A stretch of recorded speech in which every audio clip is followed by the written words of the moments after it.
Bonjour et bienvenue sur cette vidéo dans laquelle je vais prendre le temps de vous expliquer la sophrologie de manière globale. Alors je vais essayer de ne pas rentrer trop dans les détails histoire que ce soit clair et que ce ne soit pas un tas d'informations qui ne vous servent pas à grand chose finalement. Alors, dans un premier temps, la sophrologie a été inventée par un neuropsychiatre colombien dans les années 70. Donc c'est une méthode qui est plutôt récente. Il a choisi de combiner plusieurs méthodes qui existaient déjà, dont l'hypnose ericksonienne, la méthode Coué, qui sont des techniques de suggestion positive, donc l'idée de se répéter des phrases positives pour les ancrer et activer le changement.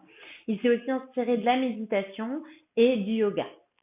Et donc, il a combiné toutes ces méthodes pour en créer une seule et il s'est rendu compte qu'on pouvait reconditionner notre perception des choses, on pouvait reconditionner notre cerveau et changer un petit peu l'axe de notre système neuronal. C'est-à-dire que vous êtes dans une période de votre vie où vous êtes stressé, particulièrement stressé.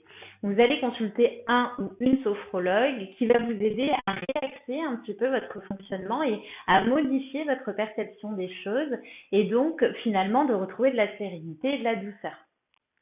Donc ça, c'est le premier point essentiel à comprendre. Ce sont de plusieurs techniques combinées qui amènent à un objectif. Pour arriver à cet objectif et à ce changement qui peut se mettre en place justement au niveau cérébral, évidemment qu'il faut plusieurs séances. Il faut adapter les séances en fonction du besoin précis, en fonction aussi des ressources de la personne, de son potentiel, de ses besoins, et effectivement par exemple, le besoin fondamental, l'objectif fondamental qu'elle aura défini avec nous lors de la première séance.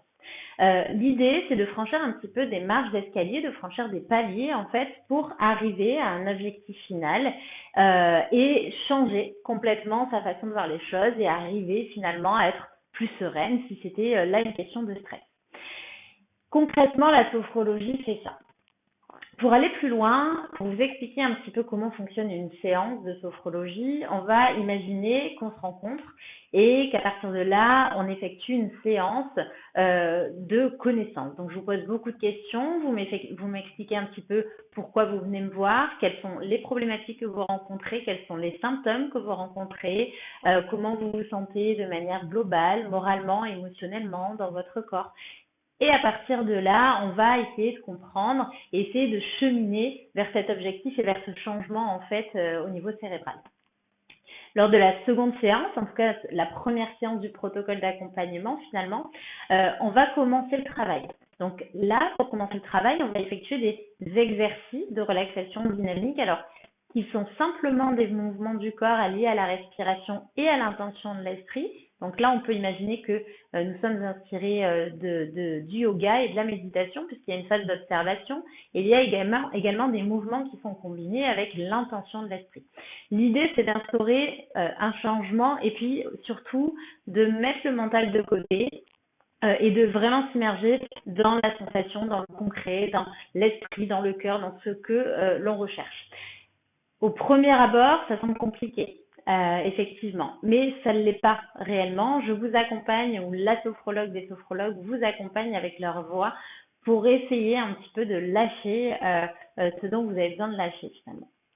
Ensuite, en deuxième partie de séance, on va faire une visualisation guidée où là, on va aller un petit peu plus loin. Donc là, on sera en état modifié de conscience, dans cet état où finalement on a moins conscience de notre corps, on est beaucoup plus dans le lâcher prise, le mental est mis de côté, on est dans le conscient, dans le semi-conscient, peut-être même dans l'inconscient, et dans ces cas-là, on se laisse beaucoup plus aller, on s'imprègne de ce que la personne, le sophrologue en face de nous dit.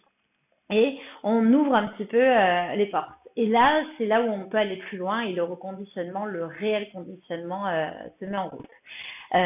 Il est important, lors de ce moment de méditation, de visualisation, vraiment d'être immergé et d'être en sécurité, en confiance. C'est pour ça que quand on rencontre un thérapeute, quel qu'il soit, sophrologue, hypnothérapeute ou autre, il est important de créer une alliance, de créer une confiance, un lien de confiance avec la personne, parce que s'il n'y a pas cette confiance, il n'y a pas ce laisser aller. Donc pour commencer, pour faire ces exercices un petit peu poussés, aller un petit peu plus loin, pour ouvrir un petit peu des portes, On crée cette alliance. Si l'alliance ne se crée pas, et ça arrive, c'est un petit peu comme dans la vie, si ça ne matche pas, on passe à autre chose, on va voir quelqu'un d'autre et on ne force pas. Ça peut arriver. C'est assez rare, mais ça peut arriver. À partir de là, toutes les séances sont un petit peu dirigées de la même manière. Donc, on commence par les exercices et puis on finit par la visualisation guidée. Et on franchit des paliers avec des intentions de séance. Par exemple, la première séance, on va imaginer qu'elle est là pour apaiser les tensions, éventuellement les douleurs corporelles. La deuxième séance, on va imaginer qu'elle est là pour apaiser nos émotions désagréables, nos ressentis désagréables et pour mettre en place un petit peu des émotions plus douces, plus agréables pour notre quotidien. Et on continue justement à aller un petit peu plus loin en fonction de ce que l'on aura vu ensemble. Tout ça, toutes ces séances-là, en général, pour avoir un résultat optimal, il en faut à peu près entre 8 et 10. Pour vraiment en créer un changement, pour que ce changement perdure dans le temps, l'idée c'est voilà, d'en faire un petit nombre, donc entre 8 et 10 séances, plutôt espacées d'une semaine, voire 15 jours si besoin. Mais en tout cas, de garder un cap et de bien sûr faire des exercices à la maison si possible pour pouvoir amorcer, ancrer et puis un petit peu se sociabiliser avec la sophrologie, rendre la sophrologie un peu comme une philosophie de vie. Dans mon quotidien, je pratique de temps en temps quand j'en ai besoin, que ce soit des respirations, que ce soit des visualisations ou simplement de l'observation de soi. Mais en tout cas, on essaie un petit peu de garder ce fil pour les moments de notre vie un petit peu plus difficiles que l'on rencontrera par la suite. Voilà.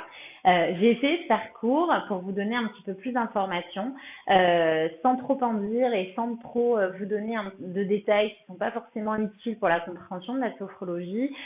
Comme vous pouvez constater, on n'est pas sur juste de la respiration, ni de la méditation, et ni apprendre à respirer, comme on a tendance à le croire. On va bien plus loin. On est un petit peu comme sur l'hypnose ericksonienne, où on reconditionne, où on déconditionne parfois certaines choses qui sont bien ancrées. Et bien là, on fait la même chose, mais plutôt sur la partie consciente. Voilà, j'espère que cette vidéo vous a plu. Si vous avez des questions, bien sûr, n'hésitez pas à m'envoyer un petit message. Et puis, prenez soin de vous. Je vous dis peut-être à très bientôt pour une autre vidéo.